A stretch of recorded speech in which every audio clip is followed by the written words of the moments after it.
Friends, अगर हमें किसी चीज़ की जब ज़रूरत रहती है, तो अगर हमारे पास अगर वो चीज़ ना रहे, तो हमें पता चलता है कि उसकी कीमत क्या है। अगर हम हमारे पास सभी चीज़ उपस्थित है या फिर हमें हर एक चीज़ मिलता है, तो हमें उसकी कोई मतलब उसका हम लोग अहमियत नहीं समझते हैं। अहमियत हमें तब पता चलता है जो चीज़ हमारे पास नहीं होता है। अगर वो चीज़ अगर हमें मान लीजिए एक पेन खरीदने के लिए हमारे पास पैसे नहीं रहते हैं, तो हम मम्मी से माँगते हैं, पापा से माँगते हैं, भैया से माँगते हैं।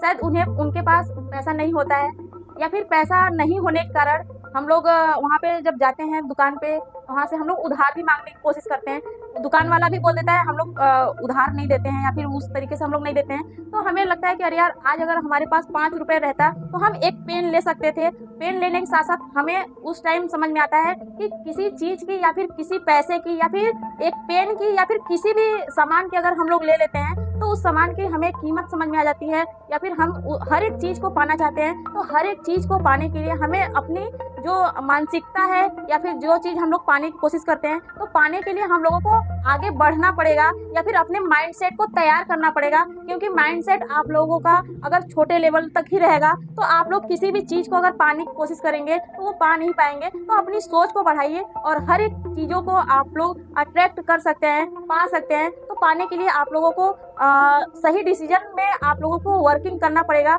और हर एक चीज़ों को धन्यवाद बोलना पड़ेगा। क्योंकि जो चीज़ हमारे पास है, क्योंकि आज के समय में हमारे माता-पिता अगर हमारा सपोर्ट कर रहे हैं या फिर हमें हर एक चीज़ दे रहे हैं, तो हमें भी कल के डेट में उतना सपोर्ट करना पड़ेगा। क्योंकि हमारा भी एक परिवार होगा, वहाँ पे जब बढ़ोतरी जनसंख्या होगी, तो उन्हें भी सँभालने का ज़िम्मेदारी हम लोगों को रखना पड़ेगा। और बढ़ती हुई जनसंख्या और वहाँ पे हम लोगों को जब भी आज हम लोगों को ज़रूरत है किसी चीज़ की, तो कल के डेट में अगर हम लोग अपने माता-पिता से अगर हम लोग माँगते हैं, तो हमारे भी ज़िम्मेदारी होगा कि अगला जो चाहता है, हमसे जो भी पाना चाहता है, हमें भी देना पड़ेगा। तो आप लोगों को सोच समझ करके आप लोगों को ज़िम्मेदारी उठाना ही पड़ेगा। धन्यवाद।